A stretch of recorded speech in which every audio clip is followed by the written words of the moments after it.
Today I want to talk to you about how I feel the one-size-fits-all classroom is failing our children. Okay, picture this.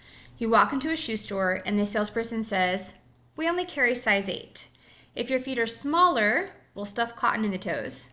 If they're bigger, well, squeeze them in and hope for the best." Ridiculous, right? Yet this is exactly what we're doing to 50 million children in American classrooms every single day. Today's classroom teacher faces an impossible equation. They have at least 30 students with vastly different learning speeds, learning styles, and needs. They get 180 teaching days to cover mandated curriculum and zero flexibility in pacing because the standardized test is at the end of those 180 days. What's the result? Teachers are forced into educational triage. Here's what happens in practice. 25% of the students grasp the concept immediately, but has to wait. 50% of the students learn at the intended pace that the teacher is providing the lesson at, and 25% of the students need more time, but get left behind. Traditional classrooms solve this by adjusting for the 25% who struggle. Schools do not want to broadcast that a quarter of their students are failing, so they either slow down or they alter the curriculum to make it easier. The unintended consequence, we create a system that systemically underserves our brightest minds.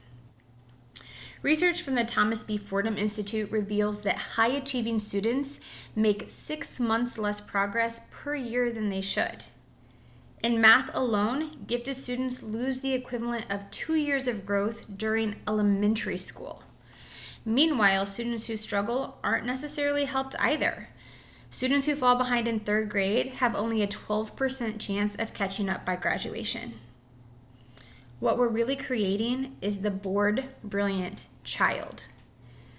This is the 8-year-old who devours chapter books but has to sit through phonics lessons that she mastered 2 years ago.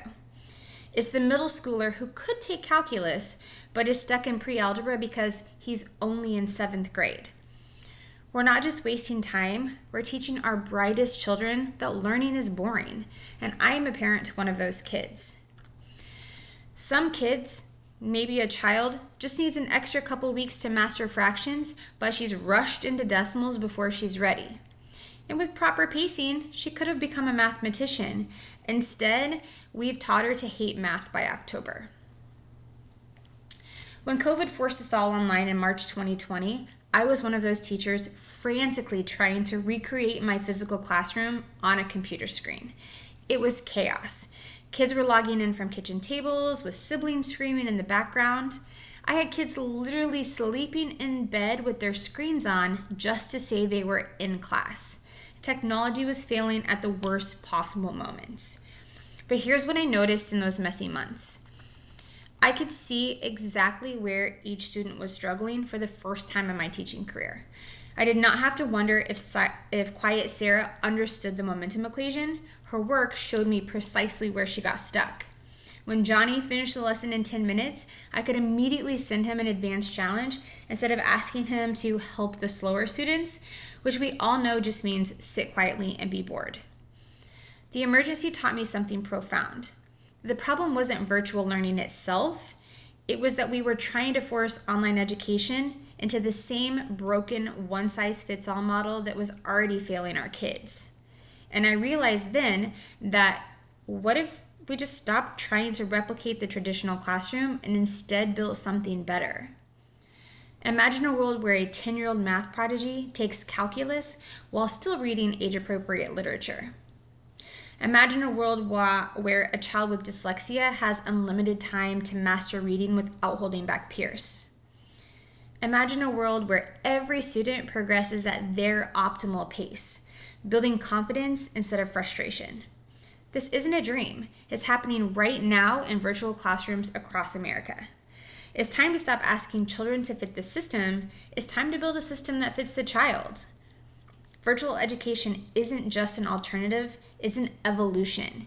And every day that we delay, we're failing another generation of learners who deserve better. The question isn't whether virtual education can work.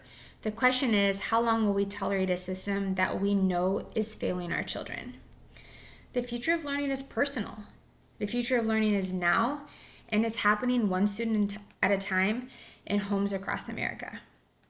The one-size-fits-all classroom has had its day, and today we choose better.